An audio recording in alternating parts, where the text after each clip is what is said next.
Tout d'abord, le président du Faso, le chef de l'État, le capitaine Ibrahim Traoré, a reçu à Koulouba un envoyé spécial du président de l'Union africaine. Porteur d'un message, il vient s'imprégner de la situation nationale et de tout le Sahel. Avec le chef de l'État, ils ont évoqué des questions sécuritaires, nous dit Nyar Kiteda. Le ministre des Relations extérieures de l'Angola au palais de Koulouba à Ouagadougou. Il est porteur d'un message du président angolais João Lourenço, également président en exercice de l'Union africaine. L'émissaire du président de l'UA est à Ouagadougou pour une mission d'information et d'écoute sur les préoccupations de l'heure au Burkina, mais aussi de l'ensemble du Sahel. Nos traditions africaines qui d'abord veulent que le visite soit l'expression de la fraternité. Deuxièmement, l'autre expression de la fraternité, c'est surtout de savoir comment va son frère ou sa sœur. Et c'est ce qui nous a amenés ici.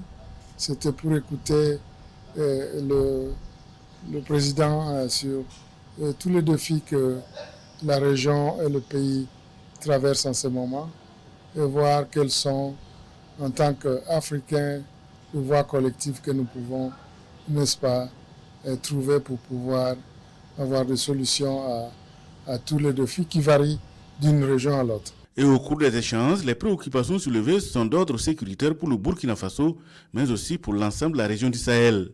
Pour l'envoyé spécial, ce problème sécuritaire est aussi un défi de toute l'Afrique. Il est bien normal que le principe de la non-indifférence, n'est-ce pas, en tant que principe de l'Union africaine que le président Lourenço préside, soit celui qui nous guide à nous intéresser à tout ce qui se passe sur le continent, et dont le pays qui est, n'est-ce pas, un pays africain, le pays des hommes intègres, le pays de Sankara et de toutes les grandes personnalités qui ont marqué l'histoire de ce pays, de ce continent, comme l'historien Joseph Kizerbo, que nous avons bien voulu rappeler,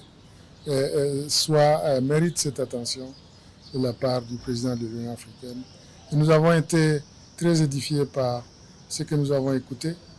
Non seulement nous avons écouté le président du point de vue de la situation interne qui se passe au pays, mais aussi de voies et moyens de continuer à solidifier le pont entre les Africains.